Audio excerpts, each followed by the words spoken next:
साहित्य उत्सव.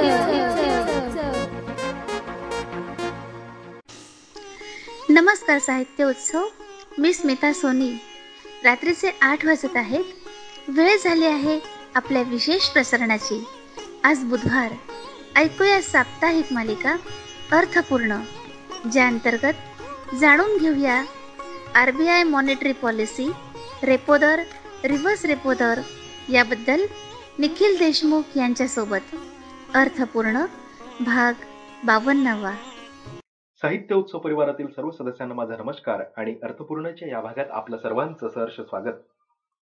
आपण गेल्या काही एपिसोड्स पासनं जीडीपीचे सूत्र आणि जीडीपी मध्ये अंतर्भूत असलेल्या घटकांबद्दल चर्चा करतोय. आणि आज एक चेंज म्हणून थोडा आपण जीडीपी बाबत पुढील एपिसोडमध्ये चर्चा करणार आहोत, जे काही बाकी आहे त्या संदर्भात. आणि आज आपण RBI monetary policy, repo rate आणि रिव्हर्स रेपो रेट काय असतं हे जाणून घेणार आहोत. आपण हा एपिसोड ऐकत असताना RBIची मॉनिटरी पॉलिसी 2022-23 या फायनान्शियल इयर मधील पहिली आणि 2022 या कॅलेंडर इयर मधील दुसरी ही जाहीर झालेली आहे, ज्याला RBIचे पतधोरण द्विमासिक असं म्हणतात. ही बाय मंथली पॉलिसी जी 8 एप्रिलला जाहीर करण्यात आली.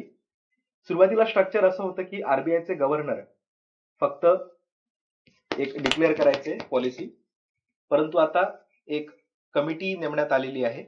गेल्या काही वर्षांपासून ती कमिटी 3 दिवस चर्चा करते आणि त्यानंतर तिसऱ्या दिवशी RBIचे गव्हर्नर पॉलिसी जे काही झालेली असेल त्याचं रीडिंग करतात. तर दिनांक 8 एप्रिल 2022 रोजी फायनान्शियल इयर 22-23 मधील पहिली आणि कॅलेंडर इयर 2022 मधील दुसरी द्वैमासिक RBIची पॉलिसी ही जाहीर करण्यात आली.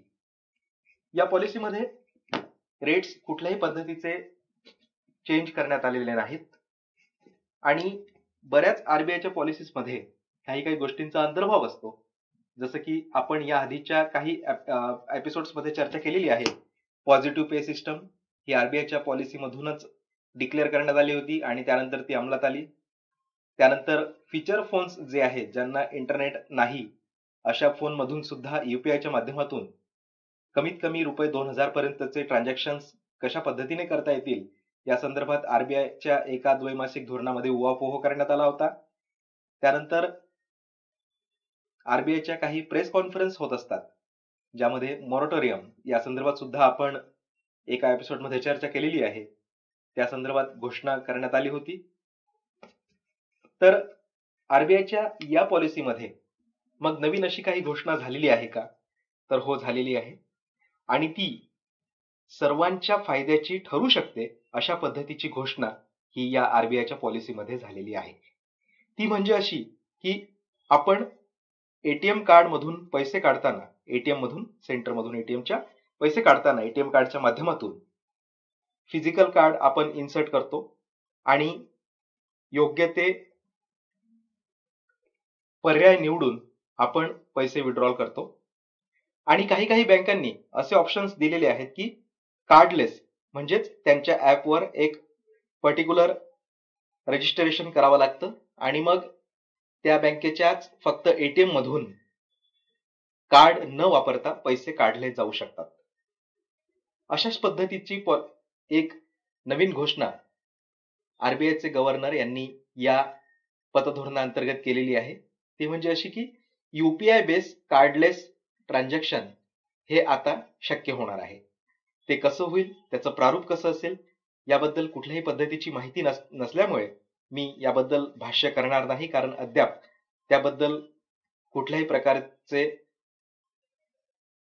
संकेत हे आलेले नाहीत. फक्त RBI गव्हर्नर यांनी या पद्धतीची घोषणा केलेली आहे. काही अंशी हे आपण जे UPIचे ऍप वापरतो त्यावरूनच आपल्याला किती पैसे विड्रॉ करायचे आहे या संदर्भात ते पर्याय निवडल्यानंतर ATM सेंटर मध्ये एक UPI विड्रॉल असं ऑप्शन येऊ शकतं. या गोष्टीने काही बाबी या निश्चितच चेंज होतील. म्हणजे की कार्ड क्लोनिंग याबद्दल सुद्धा आपण एका एपिसोडमध्ये चर्चा केलेली आहे. याला आळा बसेल आणि आपल्याला आपलं एटीएम कार्ड फिजिकली सोबत घेऊन फिरण्याची गरज पडणार नाही. युपीआयच्या माध्यमातूनच कॅश विड्रॉल ही होऊ शकते. तर हे झालं नवीन जे या पॉलिसीमध्ये घोषित करण्यात आलं होतं. त्यानंतर आपण थोडक्यात बघणार आहोत की रेपो रेट आणि रिव्हर्स रेपो रेट हे काय असतं.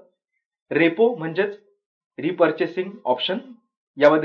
याबाबत लक्ष देण्याची गरज नाही. रेपोचं हे कोणीही विचारत नाही कुठेच. तर रेपो रेट हा एक असा रेट असतो की ज्या रेटने इतर बँका आरबीआय कडून कर्ज घेतात आणि मग ते कर्ज ग्राहकांना वितरित करतात. आणि रिव्हर्स रेपो रेट हा याच्या विरुद्ध साईडने असतो. रिव्हर्स रेपो रेट म्हणजे आरबीआयला बँका कर्ज देतात, इतर कुठल्याही बँका. तर रेपो रेट हा एक असा रेट आहे की ज्याच्या माध्यमातून आरबीआय महागाईवर नियंत्रण ठेवते. एक आपण उदाहरण घेऊया की सध्या रेपो रेट हा एक फक्त उदाहरण म्हणून सांगतोय, निश्चित नाही. सध्या रेपो रेट हा 4% आहे आणि या 4%ने मग इतर बँका आरबीआय कडून कर्ज घेतात आणि मग ते ग्राहकांना वितरित करताना 4%पेक्षा जास्त व्याजाने ते कर्ज वितरित केलं जातं. आता हा रेपो रेट महागाईवर कंट्रोल कसं ठेवतं, तर तो जर 4% आहे, 4%वरून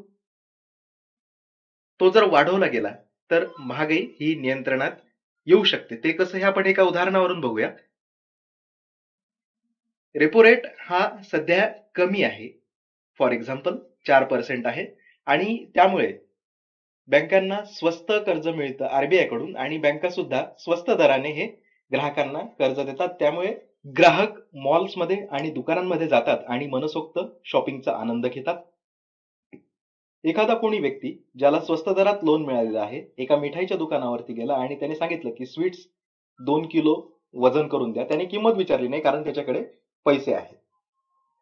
आणि त्यानंतर झालं असं की आरबीआयने रेपो रेट मध्ये वाढ केली, 4%वरून तो 6%वर केला. यामध्ये असं होईल की बँका या जास्त दराने कर्ज देतील आणि त्यामुळे परिणाम असं होईल की जो व्यक्ती एका स्वीट्सच्या दुकानात जाऊन बिनधास्त 2 किलो स्वीट्स किंमत न विचारता घेत होता आणि जास्त लोक घेत होते कारण कर्ज हे स्वस्त दरात सर्वांना मिळत होतं. हे फक्त एक उदाहरण देतोय मिठाईच्या दुकानाचं. असे बरेच दुकान्स आहेत, बऱ्याच गोष्टी आहेत ज्याच्यावरती खर्च हा वाढतो, एक्सपेंडिचर हे वाढतं लोकांकडून जर त्यांना स्वस्त दरात कर्ज प्राप्त झालं तर रेपो रेट हा जर 2%नी वाढवला तर त्यांना कर्ज हे स्वस्त दरात मिळणार नाही आणि मग ग्राहक हे जास्तीत जास्त दुकानांकडे आणि मॉल्सकडे फिरणार नाही. त्यामुळे होईल असं की जे स्वीट्सची किंमत होती ती किंमत त्यांना असं वाटेल की ही जरा जास्त आहे, त्यामुळे खरेदी ही होत नाहीये, तर किंमत ही कमी होऊ शकते. हे फक्त स्वीट्सचं उदाहरण दिलेलं आहे. बऱ्याच वस्तूंबद्दल आणि सेवेंबद्दल हे असं घडतं जर रेपो रेट हा वाढला तर. आणि मग डिमांडच नसेल तर किमती या कमी होतात आणि अशा पद्धतीने आरबीआय रेपो रेट वाढवून किमतींवर नियंत्रण ठेवतं. परंतु रेपो रेट हा जर कमी असेल तर स्वस्त दरात कर्ज मिळतं. हे फक्त इंडिव्हिज्युअललाच नाही तर इतर कंपन्यांना, इतर एस्टॅब्लिशमेंट्सना आणि इतर उद्योगांना कर्ज मिळतं, ज्यामुळे रोजगारी वाढते आणि ग्रोथ ही होते. तर ग्रोथ जर हवी असेल तर रेपो रेट कमी असणे आवश्यक आहे. परंतु त्यामुळे जर महागाई वाढत असेल तर रेपो रेट हा आरबीआय वाढवते. आरबीआयचे काही निश्चित आराखडे असतात की एवढ्या एवढ्या पर्सेंटच्या वर महागाई गेली तर आरबीआय रेपो रेट वाढवणार आणि एवढ्या एवढ्या पर्सेंट पर्यंत ती नियंत्रणात आली तर रेपो रेट पुन्हा कमी करणार. रिव्हर्स रेपो रेट याच्याच विरुद्ध की बँकांकडे ठेवी शिल्लक असतात पैशाच्या स्वरूपात आणि बँकांना असं वाटतं की आता याची आपल्याला गरज नाही आहे, तर ते आरबीआय कडे ठेवतात आणि आरबीआय जो त्यावरती रेट देतो त्याला म्हणतात रिव्हर्स रेपो रेट. आरबीआय कडून कर्ज घेताना जर जो आपण उल्लेख सुरुवातीला केलाय 4%चा हा रेपो रेट झाला, परंतु रिव्हर्स रेपो रेट हा नेहमी रेपो रेट पेक्षा कमी असतो. त्याचं कारण असं की आरबीआय कडून बँका इतर जे कर्ज घेतात ही बँकांना गरज असते म्हणून, आणि आरबीआय कडे ठेवी ठेवतात ही आरबीआयला गरज असतेच असं नाही, परंतु बँका ठेवी ठेवतात त्यामुळे आरबीआय त्यांना जे व्याज देतं त्याला रिव्हर्स रेपो रेट म्हटलं जातं, आणि हा रिव्हर्स रेपो रेट नेहमी रेपो रेट पेक्षा कमी असतो. तर हे होतं एकंदरीत आरबीआयचे द्विमासिक पतधोरण आणि repo rate, reverse repo rate याबद्दल. येथून पुढे आपण काही राहिलं असेल तर पुढील एपिसोड मध्ये कंटिन्यू करूया, आणि त्यानंतर आपले जे जीडीपीचे काही भाग राहिलेले आहेत ते सुद्धा कंटिन्यू करूया. नमस्कार, धन्यवाद. दर्जेदार साहित्याचा आणि कलाकृतींचा आस्वाद घेण्यासाठी जॉईन करा साहित्य उत्सव व्हॉट्सॲप किंवा टेलिग्राम ग्रुप. जॉईन करण्यासाठी संपर्क करा 98 81 60 20 25 या क्रमांकावर. संपर्क क्रमांक पुन्हा एकदा 9881 60 2025. साहित्य उत्सव हे यूट्यूब चॅनल आजच सबस्क्राईब करा. साहित्य उत्सवच्या फेसबुक पेजला जरूर भेट द्या, कारण ज्ञान आणि मनोरंजन यांचं अतूट नातं म्हणजे साहित्य उत्सव.